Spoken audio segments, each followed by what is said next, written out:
Welcome back to all of you guys. Welcome another video of MS biology. Hopefully आप लोग ठीक होंगे और आप लोगों की प्रिपरेशंस भी ठीक से चल रही होगी। लास्ट प्रीवियस वीडियो में मैंने बायोटेक्नोलॉजी के कुछ एमसीक्यू क्वेश्चंस का सॉल्यूशंस यहाँ पे दिया था। उसी सीक्वेंस में आज इस वीडियो में भी हम लोग बायोटेक्नोलॉजी के ही कुछ इंपॉर्टेंट क्वेश्चंस को डिस्कस करेंगे और देखेंगे कि किस टाइप के क्वेश्चंस आपके एग्जाम से पूछे जाते हैं और आप उनके बेसिस पे ही या उस टाइप के क्वेश्चंस को और भी ज़्यादा से प्रैक्टिस आप करते रहिए।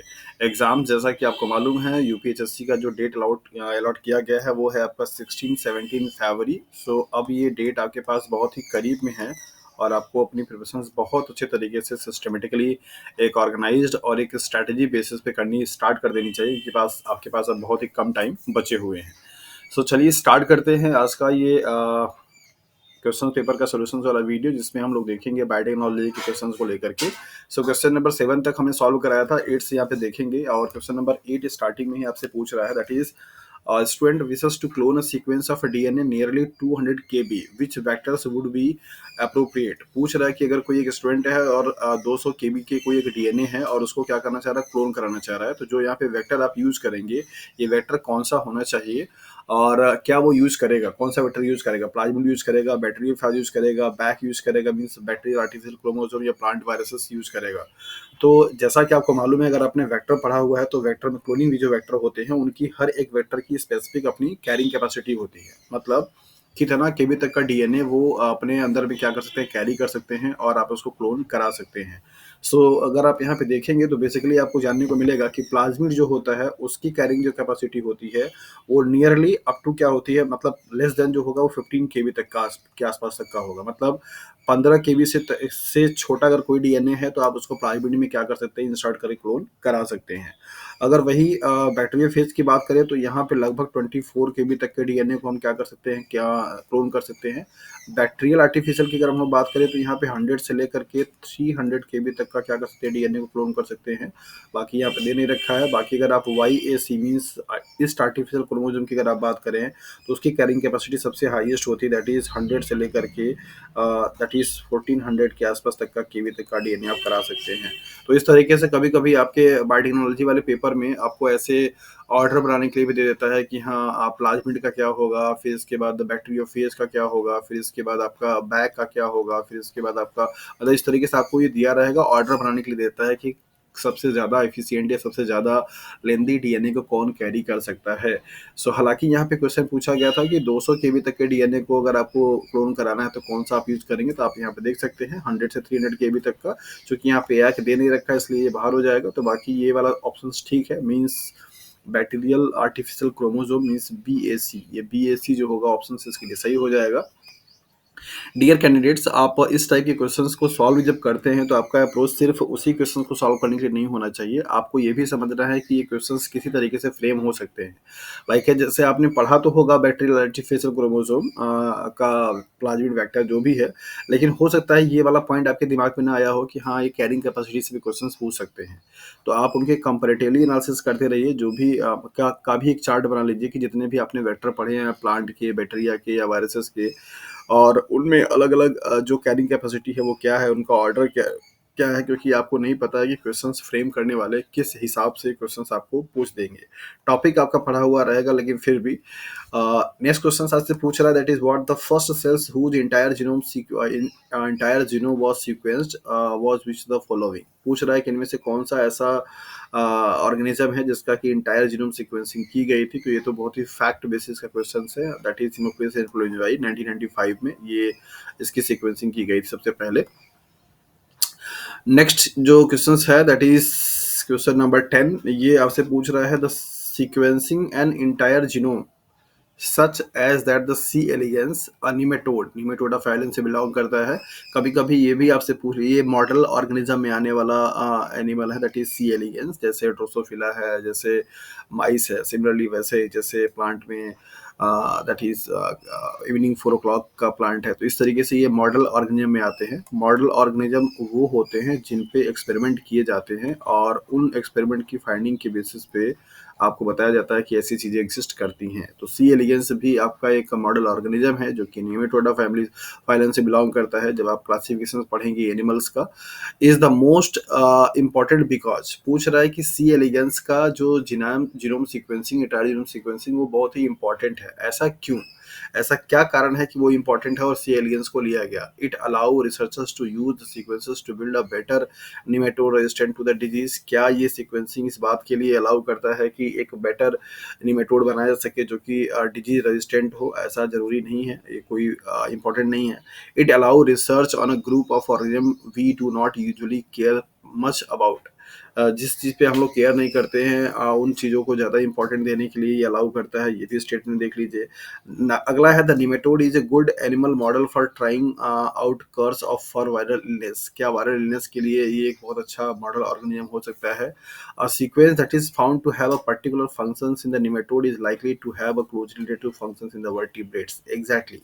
वर्टिब्रेट्स का मतलब उनमें हम लोग भी आ जाते हैं। तो इसकी सीक्वेंसिंग कराई गई और इसके सीक्वेंसिंग में कुछ चीज़ें ऐसी हैं, पर्टिकुलर फंक्शन जो है जो कि रिलेट करता है, तो उससे हम लोग आइडिया लगाते हैं। दैट इज़ वाई ये हमारे लिए इंपॉर्टेंट है और इसीलिए इसका सीक्वेंसिंग जो है पूरा इंटायर किया जाता है। तो ऑप्शन नंबर डी क्या होगा इसके लिए सही हो जाएगा। अगला क्वेश्चन यहाँ पे दे रहा है क्वेश्चन नंबर 11 कि that is what the major advantage of using artificial chromosome such as YAC means yeast artificial chromosome, BAC bacterial artificial chromosome for cloning gene is that. पूछ रहा है कि इन दोनों का, जितने भी YAC भी है, बैक भी है, मैक भी है, मैमेलियन आर्टिफिशियल क्रोमोसोम, राइट, इस तरीके से है, और पैक भी है, प्लांट, इस तरीके से सारी जो चीज़ें होती हैं, YAC, मैक, बैक, इस तरीके से ये सब आर्टिफिशियल क्रोमोसोम्स का मॉडिफिकेशंस करके वेक्टर बनाए जाते हैं। तो पूछ रहा है कि इनका एडवांटेज क्या है, क्यों इनको ज़्यादा प्रायोरिटी दी जाती है। तभी थोड़ी देर पहले ही मैंने आपको डिस्कस किया कि इन सबकी कैरिंग कैपेसिटी बहुत ज़्यादा होती है। नॉर्मली जो प्लाज्मिड पाए जाते हैं उनके कंपेरेटिवली अगर आप देखेंगे तो इनका जो होल्डिंग कैपेसिटी है, मीन्स जो डीएनए हम लोग दैट इज क्लोन करने वाले हैं, उनकी जो लेंथ है वो ज़्यादा लेंथ डीएनए को क्या कर सकते हैं, कैरी कर सकते हैं। तो यहाँ पे आप देखिए plasmids are unable to replicate in cells, ये स्टेटमेंट गलत है, रेप्लिकेट करता है। Only one copy of plasmid can be presented in any given cells whereas many copies of, ऐसा नहीं है, बिल्कुल भी नहीं है। YAC and BAC can carry much larger DNA fragment than ordinary plasmid DNA can, plasmids can. Exactly, option number C आपको बता रहा है कि आर्टिफिशियल क्रोमोसोम्स जो होते हैं, दैट इज ईस्ट का या बैक्टीरिया का, उनके पास ज़्यादा लार्जर डीएनए को कैरी करने की कैपेसिटी होती है as compare to the normal जो आपका प्लाज्मिड होता है। तो इस वजह से ऑप्शन नंबर सी क्या हो जाएगा, आपका सही हो जाएगा। अगला question, that means question number 12 आपसे पूछ रहा है which of the following produces multiple identical copies of a gene for basic research और for large scale production of a gene product. इनमें से कौन सा है जो कि मल्टीपल कॉपी बनाता है, किसी एक पर्टिकुलर आइडेंटिकल कॉपी बनाती है किसी चीज का। तो यहाँ पे मल्टीपल आइडेंटिकल कॉपी कब बनेगी, जब आप जीन क्लोनिंग करते हैं। जीन क्लोनिंग का पर्पस क्या होता है, आप मान लीजिए ये शॉर्ट फ्रेगमेंट ऑफ डीएनए है और इसकी कॉपी आप तैयार करना चाहते हैं, मल्टीपल कॉपी, उसके पर्पस के लिए आप क्या करते हैं, जीन क्लोनिंग करते हैं। जैसे सिमिलरली आज की डेट में पीसीआर जो टेक्निक है वो यही काम करती है, आपके डिजायर्ड डीएनए सीक्वेंसेस की विलियंस नंबर ऑफ कॉपी बना देती है। तो ये जो प्रोसेस है बेसिकली ये क्या है, क्लोनिंग की प्रोसेस है, और इस प्रोसेस को आप जीन क्लोनिंग के नाम से क्या करते हैं, जानते हैं। तो ऑप्शन नंबर क्या हो जाएगा, बी इसके लिए सही हो जाएगा। Which of the following seals the sticky ends of a restriction fragment to make recombinant DNA? Sticky ends का मतलब आपको यहाँ बताया जा रहा है कि जब आप प्लाज्मिड को या किसी भी डीएनए को, मान लीजिए सर्कुलर डीएनए प्लाज्मिड है, ये डबल स्टैंडर्ड होता है हालांकि इस तरीके से, और आपने इसको क्या किया, आरई से ट्रीट करा दिया, किससे, रेस्ट्रिक्शन एंजाइम से।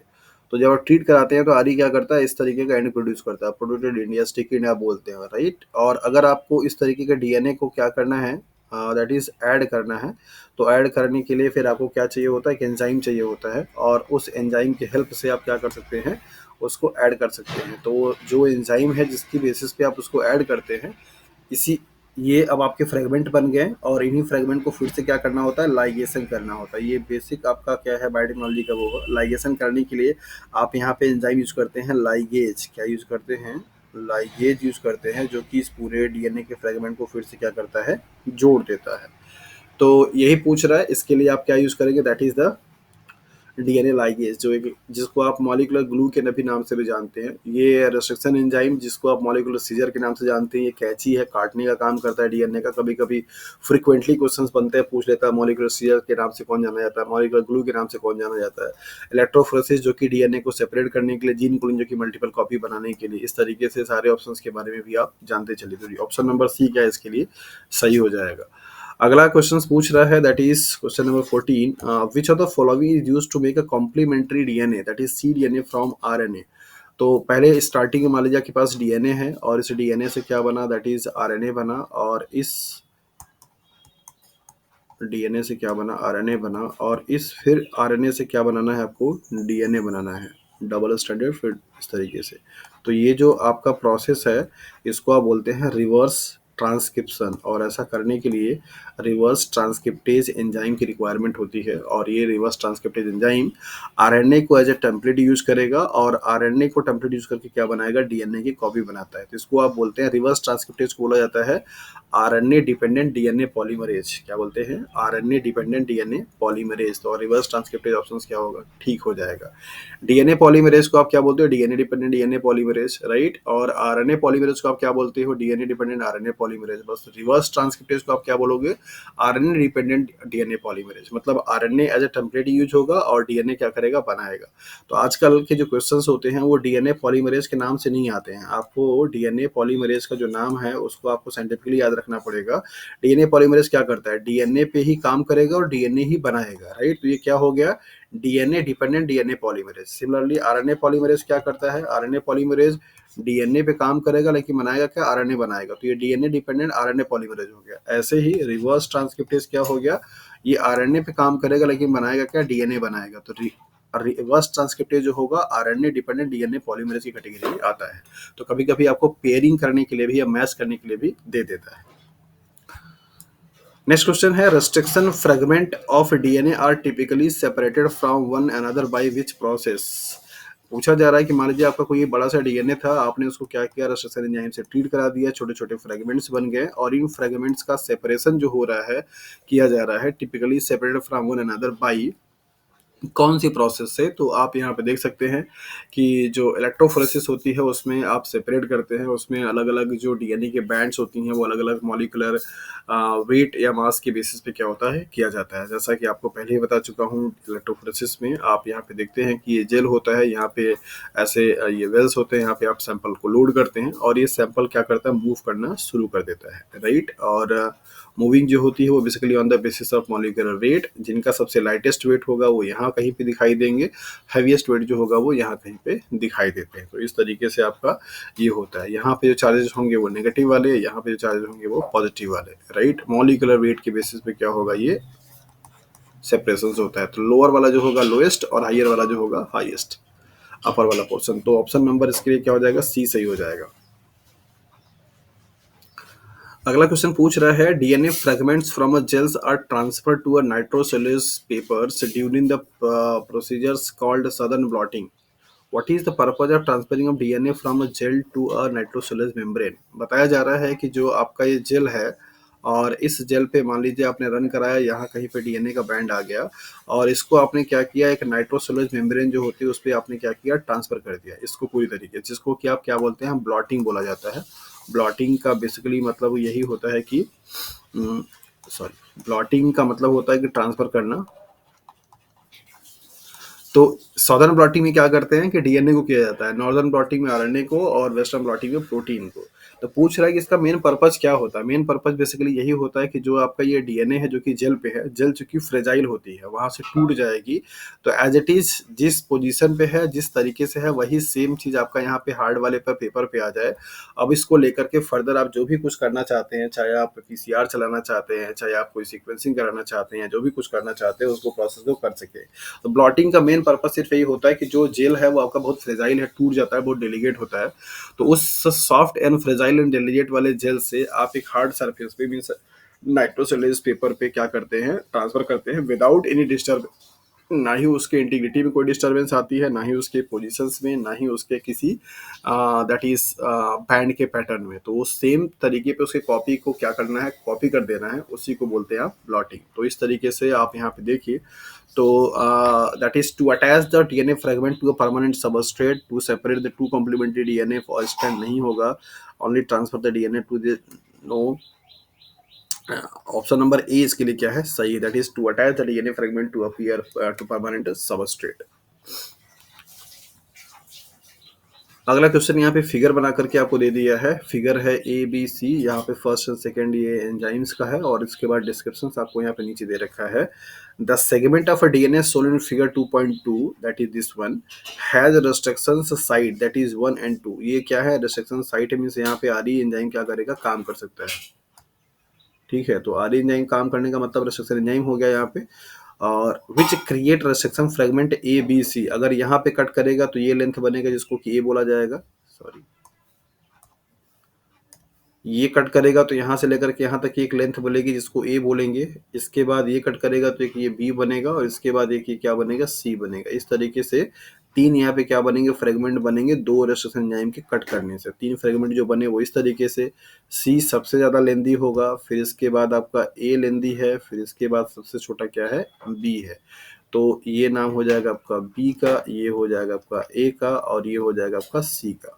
Okay, so which of the following, yeah, which of the gels produced by the electrophoresis shown below best represent the separation identity of these fragments? पूछ रहा है कि अगर आप इनका इलेक्ट्रोफोरेसिस कराते हैं तो कौन सा बेहतर रिप्रेजेंट कर रहा है। तो आपको ध्यान में रखना होगा कि जो इलेक्ट्रोफोरेसिस होती है वो उसका जो पैटर्न होगा, मतलब कि इस तरीके से अगर आप देखिए तो यहाँ पे नेगेटिव चार्ज होगा, यहाँ पे पॉजिटिव चार्ज होगा, राइट। मतलब कि डीएनए पे चूंकि नेगेटिवली चार्ज है तो डीएनए का नेगेटिव चार्ज और इसका नेगेटिव चार्ज रिपेल करता ताकि ये दूर भागे। तो इलेक्ट्रोफोरेसिस में सबसे नीचे कौन सा आएगा, बी आएगा, ठीक है। और उसके बाद कौन आएगा, ए आएगा, फिर इसके बाद कौन सा आएगा, सी आएगा। तो मतलब ये हो जाएगा सी, ये हो जाएगा आपका ए, और ये हो जाएगा आपका बी। तो पॉजिटिव की तरफ बी जिसमें सबसे पहले होगा वो उसको ध्यान में आपको रखना है।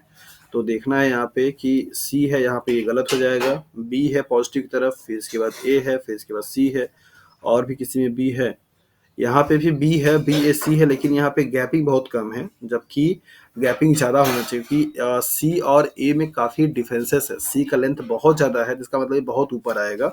तो इसका मतलब कि जो ये वाला सीक्वेंस है, ये सीक्वेंस तो ठीक है लेकिन ये रिप्रेजेंटेशन ठीक नहीं है, इसलिए ये क्या होगा, गलत हो जाएगा।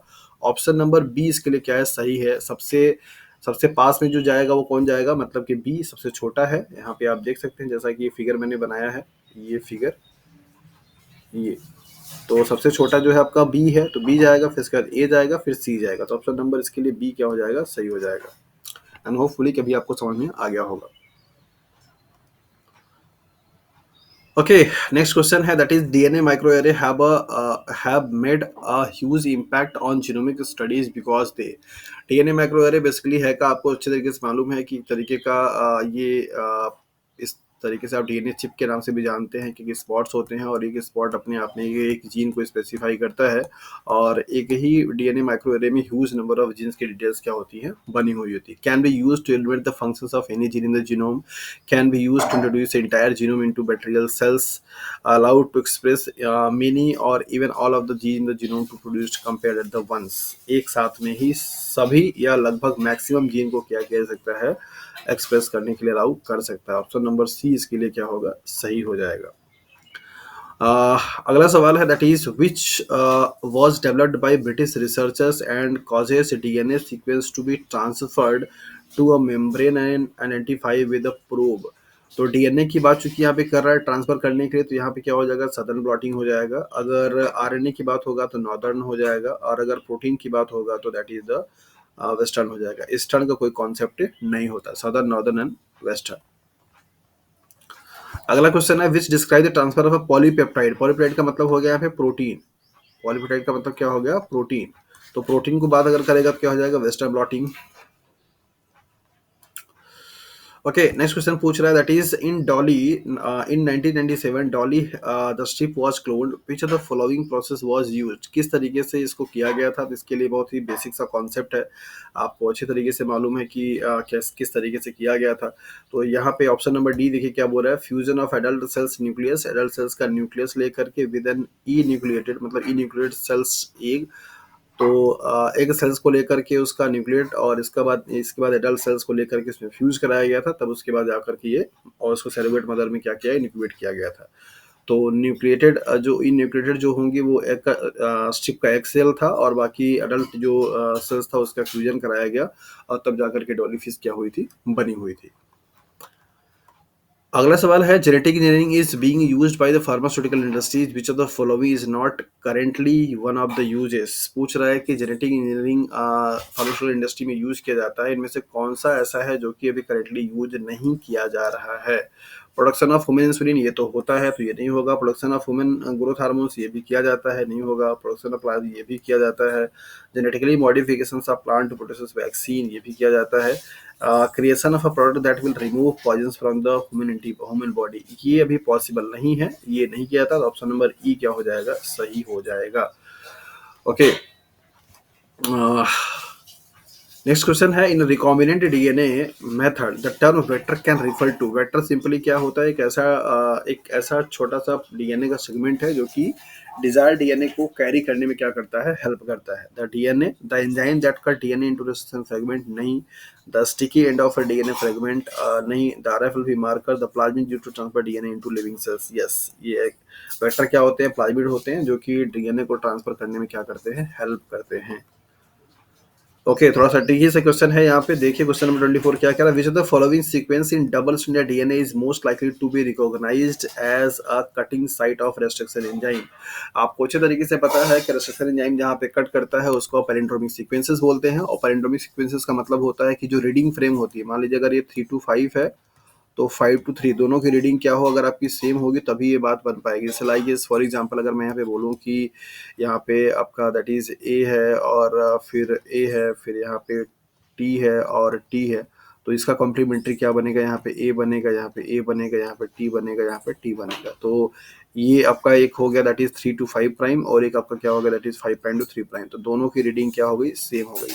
मतलब रिवर्स ओरिएंटेशन में रीडिंग अगर सेम है, ऐसे सीक्वेंसेस को आप क्या बोलते हैं, दैट इज द पैलिंड्रोमिक। तो ए ए टी टी, तो ऐसे सीक्वेंसेस को ही रिकॉग्नाइज करता है, उसको आप बोलते हैं पैलिंड्रोमिक सीक्वेंसेस। तो आप यहाँ पे देखिए क्या ये उल्टा सीधा एक समान है, यहाँ पे ए है, यहाँ पे सी है, ऐसा नहीं है। मतलब ऐसे पढ़िए और ऐसे पढ़िए, इस तरीके से ये गलत हो जाएगा। यहाँ पे ए है, यहाँ पे जी है, ये भी गलत हो जाएगा। यहाँ पे जी है, यहाँ पे जी है, यहाँ पे जी है, यहाँ पे जी है, यहाँ पे सी है, यहाँ पे सी है, यहाँ पे सी है, यहाँ पे सी है। मतलब ये ऐसे अगर आप पढ़ रहे हैं, इसको ऐसे पढ़ रहे हैं, दोनों सेम आ रहा है, that's why option number C क्या होगा, सही हो जाएगा। तो इस टाइप के क्वेश्चंस को आपको देखना होगा और आपको समझना पड़ेगा कि कैसे एग्जाम में क्वेश्चंस आपके आ रहे हैं। और ऐसे ही बहुत सारे क्वेश्चंस हैं जिनको कि आपको और सॉल्व करना चाहिए। इस वीडियो में इतना ही, नेक्स्ट वीडियो में मिलेंगे और इन्फॉर्मेशन और क्वेश्चंस के साथ में। तब तक आप अपने से भी अच्छे से सॉल्व क्वेश्चंस को करते रहिए, और अगर आपको इस वीडियो में दिए गए एक्सप्लेनेशन में कहीं कोई डाउट है, कुछ क्वेरी है, तो आप अपने प्रॉब्लम को कमेंट सेक्शन से मेंशन कर सकते हैं। So thank you for watching this video.